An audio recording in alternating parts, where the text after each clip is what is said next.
या बातमीपत्राचे प्रायोजक आहे Ghungru electronics. Satyaratan, Nashik west, Sinnar, Nashik. Proprietor Rahul Bhavsar. Mobile क्रमांक 8308 46 11 11 91 75 23 67 08। प्रिय बंधू भगिनी आणि तरुण मित्रांनो, कोरोना व्हायरसच्या आजारामुळे संपूर्ण जग भयभीत झालेलं आहे। जगाच्या पाठीवर कोरोना व्हायरसमुळे फार मोठ्या प्रमाणामध्ये जनसंख्या बाधित झालेली आहे। आपल्या देशातही त्याची लागण या ठिकाणी सुरू झालेली आहे। दिवसेंदिवस कोरोनाचे रुग्ण या ठिकाणी नवनव्याने वाढत आहेत। राज्यामध्ये अशा प्रकारचे रुग्ण सापडलेले आहेत। अशा परिस्थितीमध्ये केंद्र सरकार आणि राज्य सरकार ही त्यांच्या परीने दखल घेत आहे। वेगवेगळ्या प्रकारचे निवेदन, वेगवेगळ्या प्रकारचे आदेश राज्य आणि केंद्र सरकारच्या वतीने आपल्या सर्वांना देण्यात आलेले आहेत। परंतु तत्काळ आपण सुद्धा आपली वैयक्तिक आणि सामुदायिक जबाबदारी समजून या भयंकर अशा मोठ्या आजाराला किंवा भयंकर अशा मोठ्या या व्हायरसला आपण सर्वांनी अतिशय सावधपणे, जागरूकपणे या ठिकाणी सामोरं जाण्याची आवश्यकता आहे। कुठल्याही प्रकारची भीती या ठिकाणी न बाळगता अतिशय अत्यंत जाणीवपूर्वक काळजी घेणं आवश्यक आहे। वास्तविक सरकारने निवेदन करून ह्या रोगाविषयीचं संपूर्ण निदान, जनजागृती वेगवेगळ्या माध्यमातून आपल्यापर्यंत केलेली आहे। परंतु तरीसुद्धा मोठ्या प्रमाणामध्ये अजून गर्दी या ठिकाणी कमी होत नाही। मोठ्या प्रमाणात मेळावे होत आहे, मोठ्या प्रमाणात गर्दी होते आणि या रोगाची लागण इतकी भयंकर आहे की एकदा सुरू झाली तर देश काय, राज्य काय कोणाच्याही हातात येऊ शकत नाही। याचं उदाहरण द्यायचं झालं, इटलीसारखा देश, ज्या देशाची लोकसंख्या फक्त 6 कोटी आहे, त्या देशामध्ये 24 तासामध्ये 500, 700, 800 लोक या ठिकाणी मृत्युमुखी पडत आहेत। म्हणजे एवढे पुढारलेले देश, आपल्या देशापेक्षा विकसित असलेले देश, ते सुद्धा या रोगासमोर हतबल झालेले आहेत। त्यांना सुद्धा काय करावं काही कळत नाही।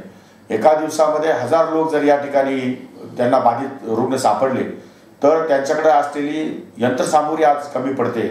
त्यांच्याकडे जर 500 व्हेंटिलेटर असतील आणि 1000 लोक या ठिकाणी सापडले असतील तर त्या सरकारला नाईलाजाने वयाच्या 60व्या वर्षानंतरच्या लोकांना व्हेंटिलेटर न लावता त्यांना तसेच मृत्यूला सोडून देण्याची भूमिका घ्यावी लागत आहे आणि तरुण लोकांना या ठिकाणी व्हेंटिलेटरवर ठेवून त्यांच्यावर उपचार करण्याची या ठिकाणी बाब त्यांच्या निदर्शनास आलेली आहे।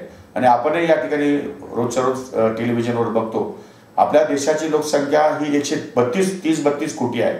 आपल्या देशामध्ये जर अशा प्रकारची लागण झाली तर आपल्याला कोणीही वाचू शकणार नाही। इतक्या झपाट्याने, इतक्या वेगाने लागण होईल की त्याची आपण कल्पना सुद्धा करू शकणार नाही। आपल्या देशाची लोकसंख्या सातत्याने वारंवार एकामागे एक लोकांचा संपर्क हा खूप मोठ्या प्रमाणात आहे।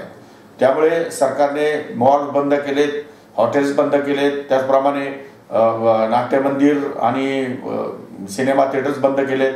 वेगवेगळ्या प्रकारच्या या ठिकाणी जे काही प्रिकॉशन्स आहेत ते हे राज्य सरकार घेतच आहे। परंतु तरी सुद्धा आपण मात्र अजून त्यामध्ये फार लक्ष घातलेलं दिसत नाही। माझी आपल्याला सर्वांना कळकळीची विनंती आहे की आपण सामुदायिक सर्व कार्यक्रम रद्द करावे। उदाहरणार्थ साखरपुडे अजिबात करू नये, लग्न सुद्धा या ठिकाणी पुढे या ठिकाणी ढकलण्यात यावं आणि अगदी करायचं असेल तर फक्त मुला मुलीचे नातेवाईक यांच्यामध्ये या ठिकाणी छोटंसं लग्न करण्याचा प्रयत्न करावा, किंबहुना नाही तर लग्न या ठिकाणी पुढे या ठिकाणी ठेवावे। दहाव्याच्या वेळेस आपल्या घरातले लोक सोडून दुसरं कोणालाही या ठिकाणी निमंत्रित करू नये। अंत्यविधीच्या वेळेसही या ठिकाणी घरातले लोक सोडून बाकी कोणाला या ठिकाणी बोलण्याचा प्रयत्न करू नये। आणि वाढदिवस वगैरे हे जे कार्यक्रम आहेत हे काही बंद केले तर काही फरक पडणार नाही। पुढच्या अनेक वर्ष आपल्याला वाढदिवस साजरे करता येईल, पुढच्या अनेक वर्ष आपल्याला अनेक कार्यक्रम घेता येतील। परंतु या सर्व कार्यक्रमाला तात्काळ या ठिकाणी फाटा देऊन बंद करून आणि आपण आपल्या घरामध्ये बसण्याचा निर्णय घेतला पाहिजे असं माझं स्पष्ट मत आहे। ज्या ज्या लोकांनी या सगळ्या कोरोना व्हायरसचा ज्या ठिकाणी गांभीर्याने विचार केला आहे आणि ज्यांनी दावे कमी केले, ज्यांनी लग्न समारंभ थांबवले, ज्यांनी सगळं केलं त्यांचं तर मनापासून अभिनंदन केलं पाहिजे आणि त्यांचा आदर्श समाजातल्या इतर जनतेने या ठिकाणी घेतला पाहिजे। या संदर्भात काही मोठ्या प्रमाणामध्ये गैरसमजही आहेत की उष्णतेमुळे तो कोरोना फैलू शकत नाही, किंबहुना तो त्या संदर्भामध्ये काही आयुर्वेदिक ट्रीटमेंट केली तर तो होणार नाही, अशा प्रकारचे व्हॉट्सअपवरती आलेले मेसेज हे अत्यंत चुकीचे आहेत। त्याच्यावरती विश्वास ठेवून बसण्यापेक्षा सरकारची निवेदन ही जास्त महत्त्वाची आहे. आपण ज्या ठिकाणी 100 लोक काम करत असतील त्या ठिकाणी 10 लोकांनी कसं काम करता येईल, ज्या ठिकाणी 10 लोक काम करत असतील त्या ठिकाणी दोघांनी कसं काम करता येईल, अशा प्रकारे संख्या कमी करून आणि अंतर या ठिकाणी आपल्यातलं अंतर वाढवून या रोगाला आपण प्रतिकार करू शकतो. मास्क लावले पाहिजे, हात सातत्याने हात सॅनिटायझरने धुतले पाहिजे आणि अत्यंत जरुरीच्या कामाव्यतिरिक्त कोणीही घराच्या बाहेर पडू नये असं माझं या ठिकाणी स्पष्ट मत आहे. मी संपूर्ण राजकीय पुढाऱ्यांनी सुद्धा एक पथ्य पाळलं पाहिजे की कुठल्याही कार्यक्रमाला त्यांनी जाऊ नये किंवा समग्र लोकप्रियतेसाठी किंवा राजकारणासाठी अशा प्रकारच्या कार्यक्रमाला जाऊन त्यांना प्रोत्साहन देण्याचा कोणीही प्रयत्न करू नये.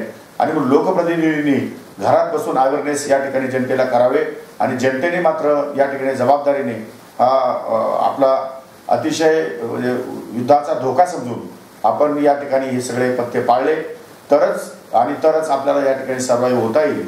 म्हणून अत्यंत गंभीर असा इशारा सर्वांनी घेतला पाहिजे आणि यातून जास्तीत जास्त काळजी घेतली पाहिजे की सर्व आपण घ्याल. आपल्या पुढच्या पिढीचं देशाचं भवितव्य आपल्या हातामध्ये आहे, याचं गांभीर्य आपण घ्याल अशी मी अपेक्षा व्यक्त करतो. आपल्या सर्वांना पुन्हा एकदा विनंती करतो, या संपूर्ण कोरोना व्हायरसच्या संदर्भामध्ये आपण अत्यंत अलर्ट राहावं, अत्यंत सावध राहावं आणि सरकार जे काही निर्णय देतील, सरकार जे काही आदेश वेळोवेळी पाठवतील ते आदेश तंतोतंत पाळण्याचा प्रयत्न करावा. धन्यवाद.